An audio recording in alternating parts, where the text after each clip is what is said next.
time to talk football with former college football coach Malik Hall, who joins us on the line right now. Malik, how you doing on this Monday? Hey, I'm glad to be back on Monday, Mannix midday. The Bros, thanks for having me. Of course. Happy to have you here. And let's get into the Week 14 slate in the NFL. I suppose the first one we need to talk about is the Bills and Bucks game from the late afternoon yesterday. The Bills almost came back there, but Tom Brady ended up getting them in overtime. If you look at it, the Bills are built for shootouts. That was their kind of game. And for whatever it's worth, them not being able really to run the ball truly on the Bucks, and with Tom Brady, he's going to air it out. That's going to be the deal. So I wasn't as shocked as I was on their performance versus when they played the Pats. Again, I don't think Bruce Arians or Coach Arians is thinking about the time of possession if you're saying no risk it, no biscuit. It's 5 yards or 50 yards kind of deal. So that game really, it showed everything you need to know about the Bills if you get them into a shootout scenario. Their defense is gritty enough to get the stops, and their offense is dynamic enough to catch that momentum and make plays off of those stops. Yeah, I want to piggyback off that and talk about another game and kind of loop it together here because obviously the Baltimore Ravens, another team who had a tough loss, hitting their playoff intentions with that 24-22 loss to the Browns. Who do you think right now going into this next week is in more trouble? The Ravens now with Lamar Jackson potentially being out, or the Buffalo Bills now who have really lost back-to-back games in tough style? Oh, man, that's a tough one. I think because of where the Bills lie, they got to come back. They got to come back to New England and play the Pats again.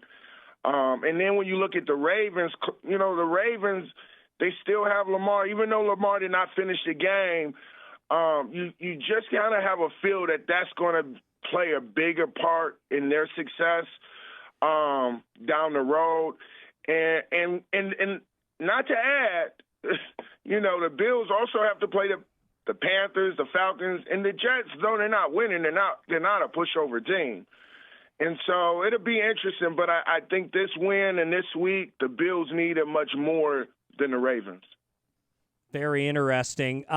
Interested in thoughts as well on Dallas-Washington yesterday. That seemed like it was a big game, obviously, for both teams. But has Dallas now kind of taken control in the NFC East with that win? Look, Dallas, for all of my Cowboy fans out there, I don't want to get booed, but I do want to be real about what I'm watching. They are a loaded team, period. They have two good running backs, solid. They have two threats on the outside. And they have a dude at quarterback, but let's be honest, he hasn't looked well coming back off that injury. And so they will move as he moves. And look, they won. They got out of there. Washington's a rival. It's not going to get any easier for them because of expectations.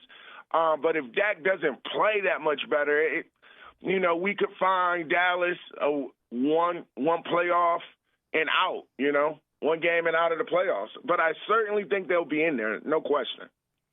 What did you make of the Kansas City Chiefs really just big outpouring of offense on the Raiders? To me, they're kind of starting to put themselves atop the AFC as the team to beat. I know Patriots fans will say pump the brakes, especially with how the Pats have been playing, but right now Kansas City's starting to look like the Kansas City of the past 3 seasons.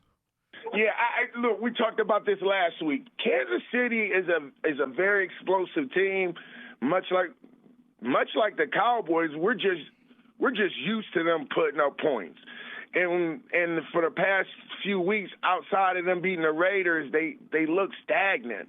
But they are an explosive unit. They use everything that they have. But defensively, look, that's where it's going to come down to whether the Chiefs make it or not.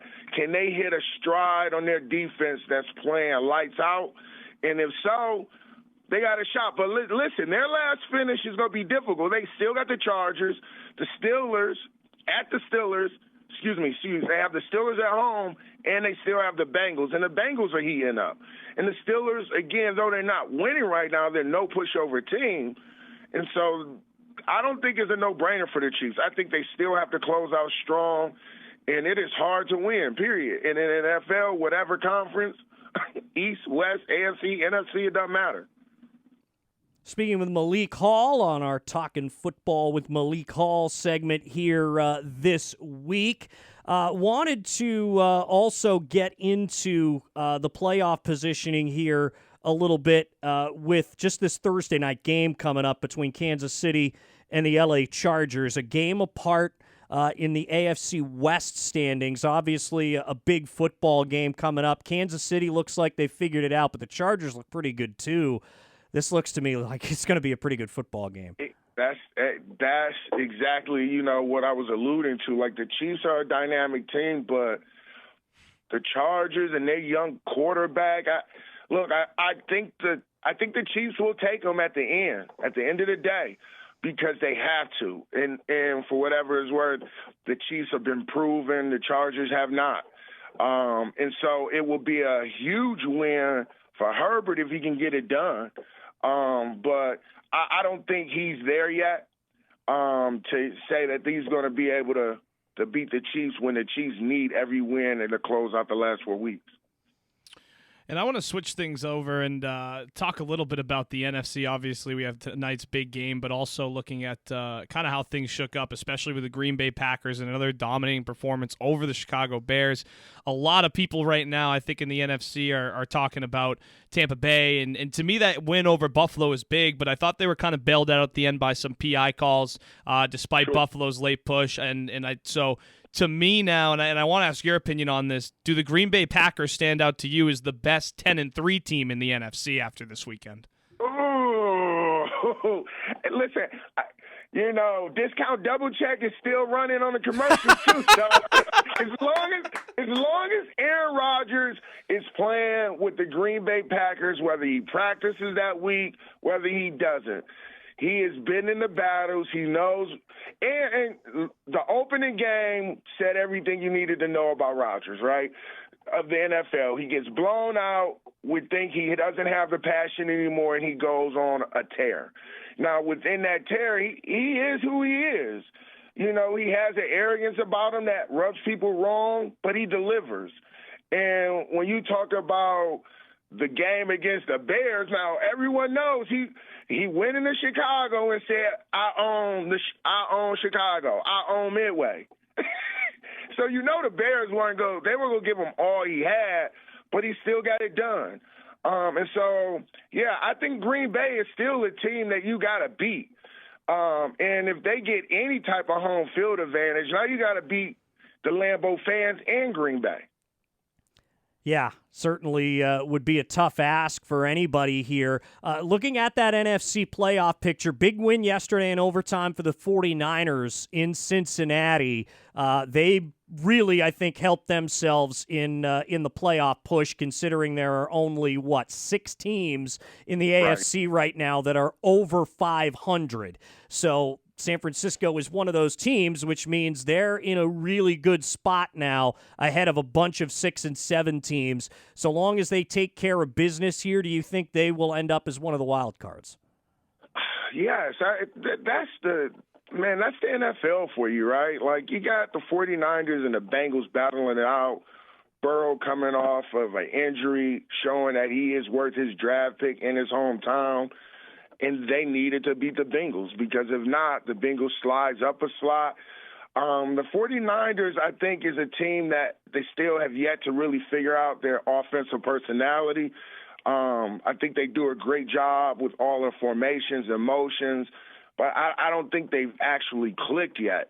But, again, that conference, the NFC West is – outside of the Cards and the Rams, it's still wide open. So those say Seahawks are officially out of it. We've seen some crazier things happen. Well, and you mentioned the Rams and the Cardinals, who play tonight at Glendale, Arizona. thoughts on that game, and of course, do you think, obviously, if the Rams are able to win this one, that they have a shot to win the NFC West? Yeah. I think the Rams have to win this game to put a stake on that claim. Because of the Cardinals being loaded offensively, Kyler Murray, DeAndre Hopkins. Shout out to Fordham University, Chris Edmonds coached against him, coached and recruited him, and your boy Zach Ertz. Let's go. They're loaded, right? And for where I stand on this deal, the Rams loaded up so they can beat the Cardinals. They brought Von Miller in. They have to be able to stop Murray when he starts scrambling. I mean, he's like a jitterbug. And if they can't stop him, and the thing with Eric, they got the best D-line in the NFL, you could argue. If this D-line can't contain him and stop him, because they didn't the first time they met, it's going to be a long day, and I'm going to say the Cardinals will prevail and win that conference. Wow. Okay. Let's turn you to college a little bit here. What'd you see from the Army-Navy game? I'm sorry, Taylor. I had to. You and Josh are rejoicing right now. I'm not rejoicing at all. I was rooting for Army because of you. Yeah, fair. Other than that, I don't have a dog in the fight. But what went wrong for Army, Malik? I mean, listen, this is the game. This was almost the Pats-Bills game, right? For whatever it's worth. I think Bill Belichick had some Navy gear on one of his press conferences. I don't really think that game was going to go anywhere outside of a turnover. I mean, they both are going to run the ball. I can tell you what I love most about that game is the atmosphere. To see all of the people in that stadium, Army, Navy, in any other event, you would think at the end of this game, we may have to call the cops because it's that intense. But they seem to kind of have – they have a great respect for our country and for each other. And it's almost like, for me, from a college student standpoint, that's culminating their semester. And so that's the best thing about college football is it represents tradition and it represents a piece of our fabric of youth. Whereas professional sports, I mean, look, hey, if you're a gambler, we got something for you. If you like the draft, if you like all of the things professional sports give you, that's cool, but there's something pure about college sports and the Army-Navy game that you got to be there to know what it's like. When we were at UPenn, they were prepping. The last time they played at Club Franklin Field, it was unreal. Well, I got to ask, even on college football, this Friday, the December 17th, the Bahamas Bowl is one of the ones that kicks off, as well as the Tail Greeter Cure Bowl as well between Northern Illinois and Coastal Carolina. What is your favorite bowl game that you're most looking forward to? Me and my brother were reading through it. There's some unbelievable names presented this year as well, and some really good matchups, also some real big snoozers, as you can imagine. But what are you most looking forward to this bowl season? I'm not looking forward to the snoozers. Let's start there, okay? Everyone knows everyone can't wait for the playoffs. So outside of the playoffs, that's what I'm waiting for. I mean, the bowl games they have gotten a little watered down because of this playoff bracket. I enjoy watching football throughout the holiday season. And being able to turn on a game. Like this weekend was kind of tough outside of Army-Navy. And this upcoming weekend, shout out to the NFL giving us Saturday night football because there's this dead period in college football where there's nothing rolling on Saturday. And so whenever it heats back up in the bowl season, I'm excited. But just to name a few of the bowls, like, listen, I'm from Michigan. I want to see the Linden Tree Bowl.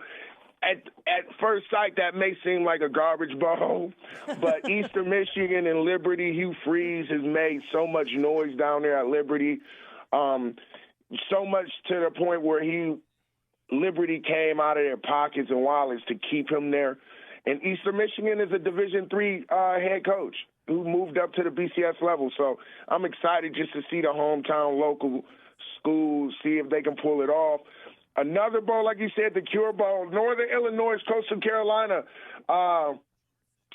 I'm gonna go Coastal Carolina there. They're putting up a ton of points. A year ago, they shocked the world about who they were, coming from the 1AA FCS level and just jumping on the scene, much like App State, beating some programs worth noting. And so that's who I would go with on that game. Very good. I'd also noticed you tweeted about Nebraska's new football coach named this week, Mark Whipple, who you're a little familiar with. So tell us a little bit about that and how you think he's might turn around the Cornhuskers. I keep forgetting. Like, you guys are for real media. So, look, Coach Whipple is one of the best coaches I played for. I have not really had an opportunity to work for him, but the one thing that, as I've watched him over the years, he's going to bring a hard-nosed type of football back to that offense, much like what you saw he did to Pitt, which Pitt wanted to get back to Tony Dorsett running the ball type of offenses, to unbalanced left, student body right, and the creativity that he puts into the run game and formation will certainly put defenses on their heels. And I also love that it's a pro style.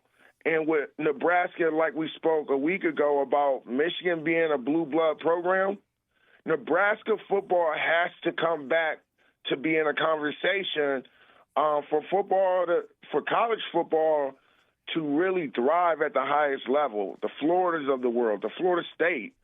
We can't continue to see the blue blood programs kind of drop down to second rate. So I'm excited to see what change he brings up there to the Cornhusker Nation.